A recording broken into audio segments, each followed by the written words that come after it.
제6장 자본주의 게임에서 승리하는 법. 6장 1부 모든 투자의 기본이 되는 자본주의 게임의 법칙. 우리는 왜 열심히 일하는데도 부자가 되지 못할까? 같은 시간을 일해도 어떤 사람은 자산이 늘고 어떤 사람은 평생 돈 걱정에서 벗어나지 못한다. 이 차이는 능력이 아니라 자본주의라는 게임의 규칙을 이해했는가에 달려있다. 부의 인문학은 먼저 질문을 던진다. 자본주의는 과연 공정한 시스템일까? 많은 사람은 노력하면 성공한다고 믿는다. 하지만 현실의 자본주의는 노동보다 자본이 더 빠르게 성장하는 구조다. 돈이 돈을 버는 속도가 사람이 일해서 버는 속도보다 빠르다. 이 사실을 이해하지 못하면 평생 노동에만 의존하게 된다. 경제학자 토마 피케티는 이 구조가 불평등을 확대한다고 설명했다. 자본 수익률이 경제 성장률보다 높을 때 부는 이미 자산을 가진 사람에게 집중된다. 그래서 시간이 지날수록 격차는 자연스럽게 커진다. 열심히 사는 사람이 아니라 자산을 가진 사람이 유리해진다. 이것이 자본주의 게임의 핵심 법칙이다. 그렇다면 이 불평등을 줄일 방법은 없을까? 피케티는 세 가지 해법을 제시한다. 첫째는 누진적인 소득세 강화다. 많이 버는 사람에게 더 높은 세율을 적용해 부의 집중을 완화하자는 것이다.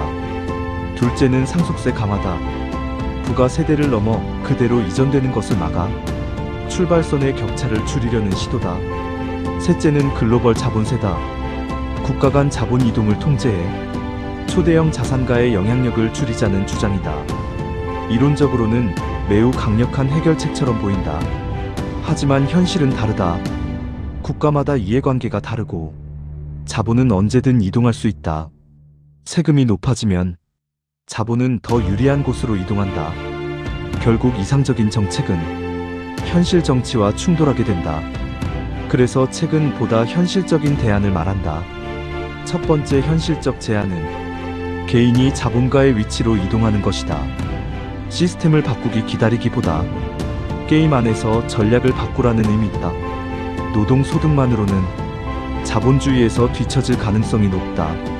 주식, 부동산, 사업, 지식재산권, 어떤 형태든 자산을 보유해야 한다. 두 번째 제안은 장기 투자다. 자본주의의 가장 강력한 무기는 시간이다. 짧은 변동성은 예측할 수 없지만 장기적으로 자산은 성장해왔다. 시간을 아군으로 만들면 복리의 힘이 작동한다. 복리는 노력보다 강력하다. 세 번째 제안은 교육과 기술에 투자하는 것이다. 지식은 가장 이동성이 높은 자산이다. 경제 구조가 변해도 기술과 전문성은 새로운 기회를 만든다. 결국 자본주의에서 살아남는 방법은 단순하다. 소비자가 아니라 자산 보유자가 되는 것이다. 월급을 받는 구조에서 수익을 받는 구조로 이동해야 한다. 많은 사람은 투자를 위험하다고 생각한다. 하지만 자본주의 사회에서 투자를 하지 않는 것이 더 큰 위험일 수 있다.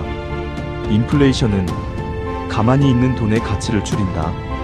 노동소득은 쉽게 증가하지 않지만 자산 가격은 꾸준히 상승해왔다. 이 차이가 시간이 지나며 엄청난 격차를 만든다. 부자는 특별해서 부자가 되는 것이 아니다. 게임의 규칙을 먼저 이해했을 뿐이다. 돈을 어떻게 벌 것인가 보다 돈이 어떻게 움직이는지를 이해하는 것이 중요하다. 자본주의는 감정이 아니라 구조로 움직인다. 노력만으로 해결되지 않는 이유도 여기에 있다. 그래서 투자는 선택이 아니라 생존 전략이 된다. 시장을 탓하기 전에 자신의 위치를 점검해야 한다. 나는 지금 노동에만 의존하고 있는가? 아니면 자산이 나를 위해 일하고 있는가? 이 질문이 미래를 바꾼다.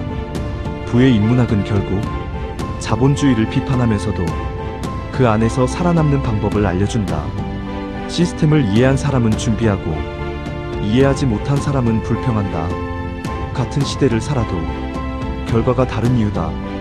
나의 생각은 단순하다. 자본주의를 바꿀 수 없다면 그 법칙을 배우고 활용하는 것이 가장 현실적인 선택이라고 느낀다. 6장 2부 살아남으려면 자본주의 게임의 법칙을 익혀라. 우리는 왜 돈을 벌수록 더 불안해질까? 통장 잔고는 늘었는데 삶은 전혀 안정되지 않은 느낌을 받을 때가 있다. 열심히 모았다고 생각했는데 어느 순간 집값은 더 멀어져 있고 물가는 더 빠르게 올라 있다. 도대체 무엇이 잘못된 걸까? 문제는 우리가 돈을 벌지 못해서가 아니다. 돈의 본질을 제대로 이해하지 못했기 때문이다. 자본주의 사회에서 살아남으려면 반드시 알아야 하는 게임의 법칙이 있다. 그 법칙은 바로 돈 자체를 믿지 말라는 것이다. 과거의 돈은 지금과 완전히 달랐다. 한때의 세계 경제는 금본위 화폐 시스템 위에 존재했다. 돈은 실제 금과 연결되어 있었고 국가는 마음대로 돈을 찍어낼 수 없었다. 화폐의 가치는 금이라는 실물 자산이 보장했다. 하지만 이 시스템은 무너졌다. 금과 화폐의 연결이 끊어지면서 돈은 더 이상 실물이 아닌 신뢰가 되었다. 이 순간부터 환율이라는 개념이 탄생한다. 각 나라의 돈은 더 이상 동일한 기준을 가지지 않게 되었다. 국가의 정책, 경제 상황, 금리, 정치적 안정성, 이 모든 요소가 화폐 가치를 흔들기 시작했다. 돈은 안정적인 기준이 아니라 끊임없이 변하는 숫자가 되었다. 여기서 중요한 질문이 생긴다. 돈의 가치와 부동산의 가치 중 어느 쪽이 먼저 떨어질까? 많은 사람은 부동산 가격이 위험하다고 생각한다. 하지만 역사적으로 보면 더 빠르게 가치가 하락한 것은 화폐다. 국가는 경기 침체가 오면 거의 항상 같은 선택을 한다.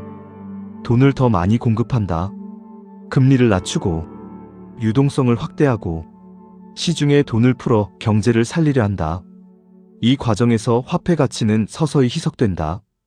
겉으로는 가격이 오르는 것처럼 보이지만 사실은 돈의 가치가 떨어지는 경우가 많다. 집값이 오른 것이 아니라 돈의 힘이 약해진 것이다. 그래서 자산을 가진 사람과 현금을 들고 있는 사람의 격차가 벌어진다. 자본주의에서 가장 위험한 행동은 현금을 안전하다고 믿는 것이다.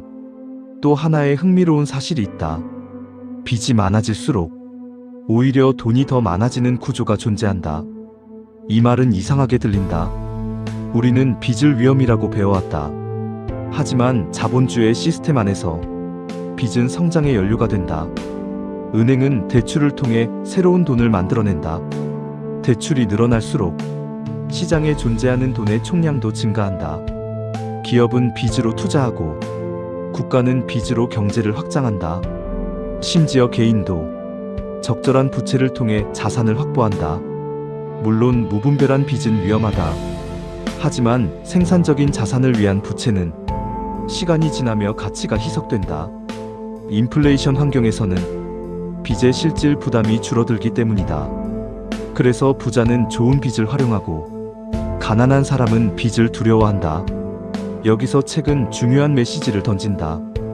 가짜 돈에 집착하지 말라는 것이다. 통장 속 숫자는 언제든 가치가 변할 수 있다. 화폐는 정책에 의해 늘어나고 가치는 조용히 감소한다. 반면 리얼머니는 다르다. 토지, 우량 기업의 지분, 생산성을 가진 자산, 희소성을 가진 자원, 이들은 시간이 지나도 실질 가치를 유지하거나 상승한다. 진짜 부자는 돈을 모으지 않는다. 돈을 자산으로 바꾼다. 현금을 오래 보유하는 것이 아니라 현금을 이용해 실물을 확보한다. 자본주의 게임에서 승리하는 사람은 돈을 목적이 아니라 도구로 본다. 돈을 쌓아두면 가치가 줄어들고 자산으로 전환하면 시간이 편의된다. 우리가 느끼는 경제적 불안의 대부분은 돈을 안전자산이라고 착각하기 때문에 생긴다. 시장은 변하고 화폐는 계속 바뀌지만 생산성과 희소성을 가진 자산은 언제나 살아남는다. 결국 자본주의의 핵심 법칙은 단순하다. 돈을 믿지 말고 돈이 흘러가는 방향을 이해하라. 노동으로 번 돈을 가치가 유지되는 곳으로 이동시켜라. 그래야 시간이 흐를수록 경제 시스템이 나를 돕게 된다. 부의 인문학이 말하는 생존 전략은 특별한 비법이 아니다. 돈의 환상을 벗겨내고 자본주의의 구조를 그대로 바라보는 것이다. 나의 생각은 이렇다. 돈을 많이 버는 것보다 돈의 본질을 먼저 이해하는 사람이 결국 살아남는다고 느낀다. 6장 3부 인간 본성을 이해하면 투자할 곳이 보인다. 사람들은 왜 같은 실수를 반복하면서도 늘 이번에는 다르다고 믿을까? 시장은 매번 새로운 이야기로 포장되지만 돈을 잃는 방식은 놀라울 정도로 비슷하다. 누군가는 정보가 부족해서 실패했다고 말하고 누군가는 운이 없었다고 말한다. 하지만 진짜 이유는 훨씬 단순하다. 우리는 인간을 이해하지 못한 채 투자하기 때문이다. 투자는 숫자의 싸움처럼 보이지만 실제로는 인간 심리의 전쟁이다. 돈은 이성적으로 움직이지 않는다. 사람이 움직이는 방향으로 흐른다. 그래서 인간 본성을 이해하는 순간 투자의 방향이 보이기 시작한다. 고대 중국의 사상가 한비자는 이미 이 사실을 꿰뚫어보고 있었다. 그는 인간을 도덕적 존재로 보지 않았다. 인간은 이익 앞에서 움직이고 손해 앞에서 도망친다고 보았다. 선의보다 이익이, 신념보다 욕망이 행동을 결정한다고 판단했다. 냉정하지만 현실적인 시선이었다. 이 관점은 투자 세계에서도 그대로 적용된다. 사람들은 항상 합리적으로 행동할 것 같지만 실제로는 전혀 그렇지 않다. 가격이 오르면 더 사고 싶어지고 가격이 떨어지면 공포에 팔아버린다. 논리가 아니라 감정이 선택을 지배한다. 시장이 과열될 때 사람들은 미래를 과대평가한다. 모두가 돈을 벌고 있다는 이야기가 퍼지면 위험이라는 단어는 사라진다. 반대로 시장이 무너질 때는 세상이 끝날 것처럼 느낀다. 가치가 남아있음에도 사람들은 도망치듯 자산을 팔아버린다. 이 반복되는 패턴의 중심에는 인간 본성이 존재한다. 한비자는 또 하나의 중요한 통찰을 남겼다. 인간은 기회만 있다면 언제든 자신의 이익을 먼저 챙긴다고 말했다. 이 말은 투자 세계에서 매우 중요하다. 기업의 경영자도, 펀드 매니저도, 정치인도, 심지어 시장 전문가도 완전히 이타적인 존재가 아니다. 모두 자신의 이익 구조 안에서 움직인다. 그래서 투자자는 겉으로 보이는 말보다 이익이 어디로 흐르는지를 봐야 한다. 누가 무엇을 말하는가 보다 그 말로 누가 이익을 얻는가가 더 중요하다. 주식 시장에서 추천이 쏟아질 때 이미 늦은 경우가 많다. 부동산이 안전하다는 말이 넘칠 때 가격은 정점에 가까운 경우가 많다. 인간은 군중 속에서 안정감을 느낀다. 혼자 판단하는 것보다 다수와 함께 움직일 때 심리적으로 편해진다. 하지만 투자 수익은 대중과 다른 선택에서 발생한다. 모두가 확신할 때 위험이 커지고 모두가 두려워할 때 기회가 생긴다. 결국 투자란 인간의 욕망과 공포가 만들어내는 파도를 읽는 일이다. 가격 그래프는 숫자가 아니라 사람들의 감정 기록이다. 탐욕이 커질수록 가격은 과열되고 공포가 커질수록 가격은 왜곡된다. 인간 본성을 이해하면 시장의 소음에 휘둘리지 않게 된다. 뉴스의 자극적인 말에도 군중의 열광에도 조금 더 거리를 두게 된다. 성공적인 투자자는 미래를 예측하는 사람이 아니다. 사람들이 어떻게 행동할지를 이해하는 사람이다. 인간은 쉽게 변하지 않는다. 기술은 발전하고 시장은 달라지지만 탐욕과 공포라는 감정은 수천 년 동안 동일하게 반복된다. 그래서 역사는 반복되고 투자의 기회도 반복된다. 한비자의 통찰은 지금도 유효하다. 사람을 믿기보다 구조를 이해하고 말을 믿기보다 이익의 방향을 읽어야 한다. 투자의 본질은 정보 경쟁이 아니라 심리 이해 경쟁이다.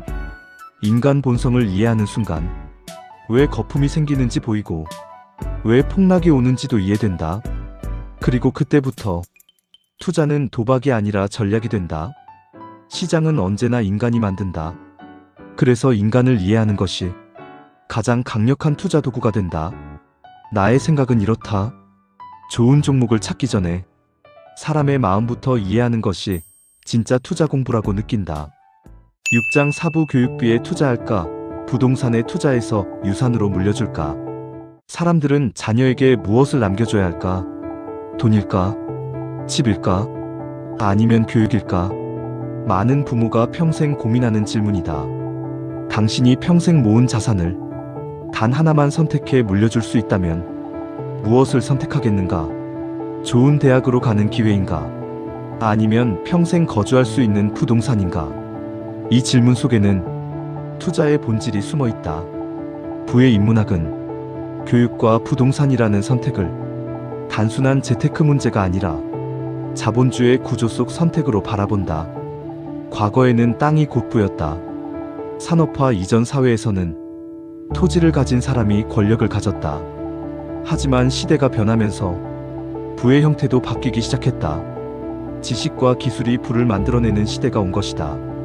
그럼에도 불구하고 여전히 많은 부모들은 좋은 학군의 집을 사기 위해 인생을 건다. 왜일까? 집 자체의 가치 때문일까? 아니다. 그 집이 속한 교육 환경 때문이다. 세계의 신흥 부자들을 보면 흥미로운 공통점이 있다. 그들은 사치품보다 자녀 교육에 더 많은 돈을 쓴다. 명품 소비보다 교육 투자 비중이 훨씬 높다. 왜냐하면 교육이 미래의 소득을 결정한다고 믿기 때문이다. 좋은 교육은 좋은 직업으로 이어지고 좋은 직업은 안정적인 소득을 만든다. 결국 교육은 장기적인 현금 흐름을 만드는 투자다. 그래서 선진국일수록 학군에 따른 집값 차이가 더 크게 나타난다. 단순히 주거 환경 때문이 아니다. 교육 기회의 차이가 자산 가격에 반영되기 때문이다. 좋은 학교 주변의 집값은 경기 침체에도 쉽게 무너지지 않는다. 수요가 끊이지 않기 때문이다. 부모의 욕망은 어떤 경제 상황에서도 사라지지 않는다. 자녀에게 더 나은 기회를 주고 싶다는 마음은 가장 강력한 수요가 된다. 이 수요는 투자 관점에서 매우 중요하다. 사람의 생존 욕구보다 자녀에 대한 욕구가 더 강할 때가 많기 때문이다. 그래서 학군 부동산은 감정이 만든 시장이라고 볼 수 있다. 합리적 계산보다 부모의 심리가 가격을 밀어 올린다. 하지만 여기서 중요한 질문이 생긴다. 교육비에 직접 투자하는 것이 나을까? 아니면 부동산을 사서 물려주는 것이 나을까? 교육 투자의 장점은 사라지지 않는 자산이라는 점이다. 지식과 능력은 경제 위기가 와도 빼앗기지 않는다. 반면 부동산은 시장 상황에 따라 가치가 변한다. 정책 변화에도 영향을 받는다. 하지만 부동산 역시 강력한 장점이 있다. 시간이 지날수록 인플레이션을 흡수하며 가치가 상승할 가능성이 높다. 특히 인구와 자본이 집중되는 지역에서는 그 효과가 더욱 크다. 결국 두 선택은 대립되는 것이 아니다. 교육과 부동산은 서로 다른 방식의 자산이다. 하나는 인간 자본이고 다른 하나는 물적 자본이다. 부자는 이 둘을 동시에 축적한다. 교육을 통해 돈을 벌 능력을 만들고 부동산을 통해 돈이 머무를 공간을 만든다. 진짜 문제는 어느 하나만 선택하려는 태도다. 교육만 믿고 자산을 만들지 않으면 다음 세대는 다시 출발선에 서야 한다. 반대로 자산만 남기고 능력을 키워주지 않으면 그분은 오래 유지되지 않는다. 세계의 부자 가문이 오랫동안 부를 유지하는 이유는 단순하다. 자산과 교육을 동시에 물려주기 때문이다. 돈을 남기는 것이 아니라 돈을 다루는 능력을 남긴다. 그래서 학군 중심 부동산 시장은 앞으로도 쉽게 사라지지 않는다. 교육 경쟁이 존재하는 한 이 구조는 계속 반복된다. 투자자는 여기서 중요한 통찰을 얻을 수 있다. 사람들이 절대 포기하지 않는 욕망이 가장 강한 시장을 만든다는 사실이다. 먹고 사는 문제, 그리고 자녀의 미래, 이 두 가지는 경기와 상관없이 지속된다. 그래서 교육과 연결된 자산은 장기적으로 강한 힘을 가진다. 투자는 숫자를 보는 일이지만 결국 인간의 선택을 이해하는 일이다. 부모가 어떤 선택을 하는지 이해하면 돈의 흐름도 보이기 시작한다. 결국 자본주의에서 살아남는 방법은 미래 세대의 경쟁 구조를 읽는 것이다. 교육은 미래 소득을 만들고 부동산은 현재 자산을 지킨다.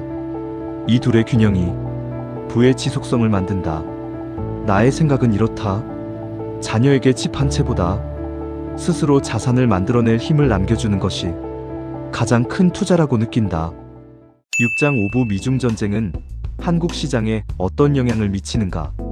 지금 우리가 사는 이 시대의 가장 큰 변수는 무엇일까? 금리일까? 부동산일까? 아니면 기술 혁신일까? 사실 그 모든 것 위에 있는 더 큰 흐름이 있다. 바로 미중 갈등이다. 미국과 중국의 충돌은 단순한 외교 뉴스가 아니다. 우리의 주식 계좌와 부동산 가격, 그리고 일자리까지 흔드는 거대한 힘이다. 미중 전쟁은 한국 시장에 어떤 영향을 미칠까? 이 질문을 이해하지 못하면 앞으로의 투자 방향도 흔들릴 수밖에 없다. 중국은 지난 수십 년 동안 폭발적으로 성장했다. 세계의 공장이 되었고 세계 최대 시장 중 하나가 되었다.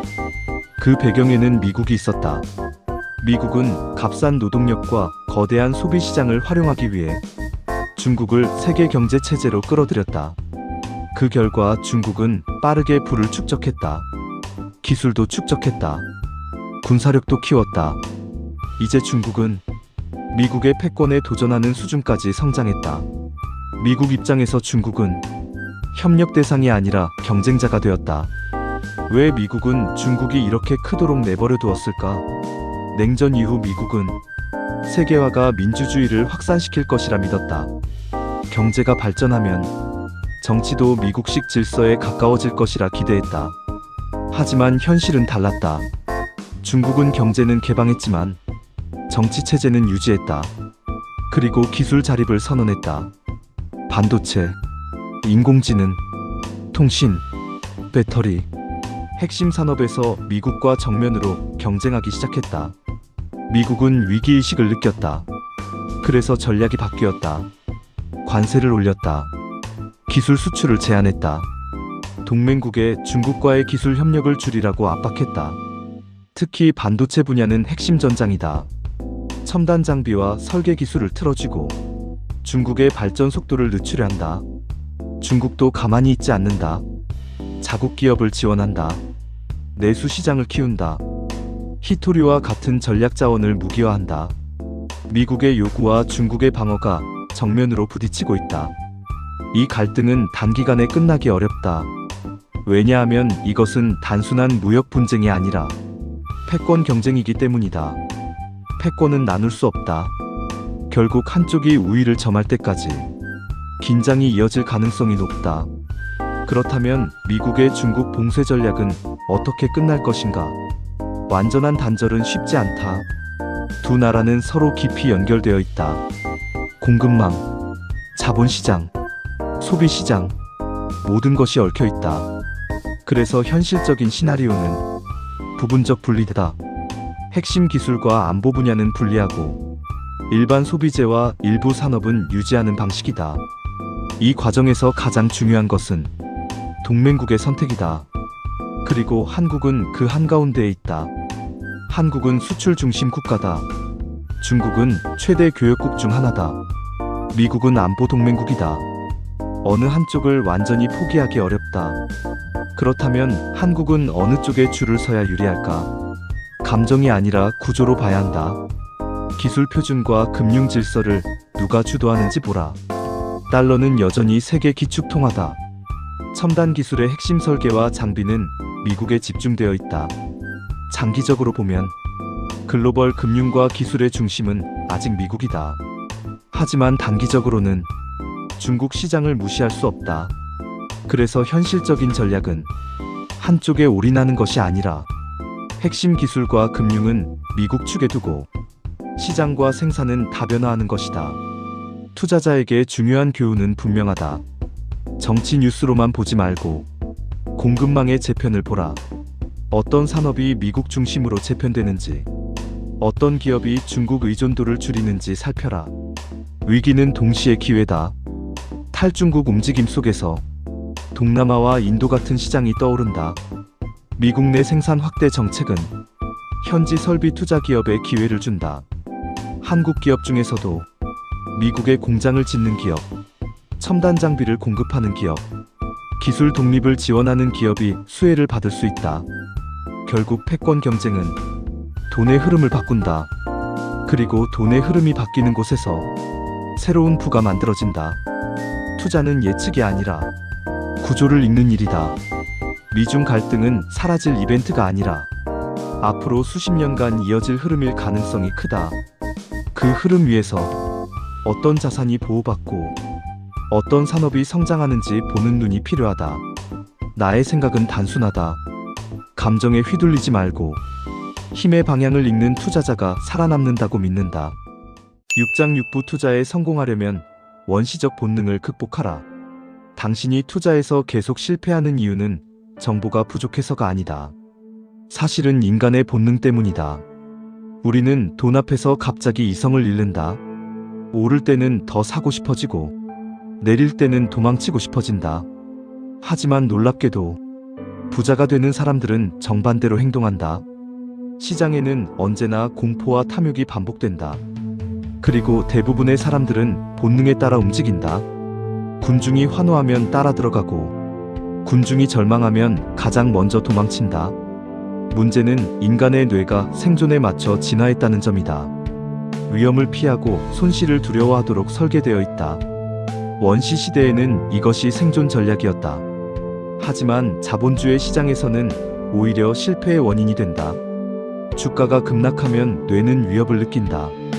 지금 당장 도망치라고 신호를 보낸다. 그래서 사람들은 가장 싼 가격에 팔아버린다. 반대로 가격이 계속 오르면 기회를 놓칠까 두려워진다. 그래서 이미 비싸진 자산을 사게 된다. 결국 인간의 본능은 싸게 사서 비싸게 파는 행동을 방해한다. 투자에서 성공하려면 본능을 따르는 사람이 아니라 본능을 의심하는 사람이 되어야 한다. 시장이 공포에 빠질 때 왜 모두가 두려워하는지 질문해야 한다. 시장이 과열될 때 왜 모두가 확신하는지 의심해야 한다. 역사적으로 가장 큰 수익은 사람들이 관심을 끊었을 때 만들어졌다. 아무도 사고 싶어 하지 않을 때 가장 큰 기회가 등장했다. 투자는 용기가 아니라 구조의 싸움이다. 감정을 제거하고 규칙을 만드는 사람만 살아남는다. 미리 투자 기준을 정해두고 시장 상황과 상관없이 실행하는 것. 이것이 본능을 이기는 첫 번째 방법이다. 두 번째는 시간에 투자하는 것이다. 단기 변동은 인간의 감정을 자극하지만 장기 흐름은 결국 경제 성장과 함께 움직인다. 성공한 투자자들은 특별히 똑똑하지 않았다. 단지 공포 속에서도 계획을 유지했을 뿐이다. 손실을 보는 순간에도 시장이 아니라 자신의 판단 과정을 점검했다. 본능은 즉각적인 반응을 원한다. 하지만 부는 느린 결정에서 만들어진다. 시장은 인간 심리의 집합체다. 그래서 인간 본성을 이해하면 돈의 흐름이 보이기 시작한다. 대부분의 사람들은 시장을 분석하려 한다. 하지만 진짜로 분석해야 할 대상은 자기 자신의 감정이다. 투자의 적은 경제 위기도 아니고 금리도 아니고 정보 부족도 아니다. 바로 조급함과 두려움이다. 원시적 본능을 극복하는 순간 투자는 게임처럼 단순해진다. 싸질 때 침착하게 사고 뜨거워질 때 차분하게 기다리는 것. 이 단순한 원칙을 지키는 사람이 결국 시장의 승자가 된다. 투자는 미래를 맞히는 일이 아니다. 자신의 감정을 통제하는 훈련이다. 나는 결국 투자란 돈을 버는 기술이 아니라 인간 본능을 다루는 연습이라고 생각한다.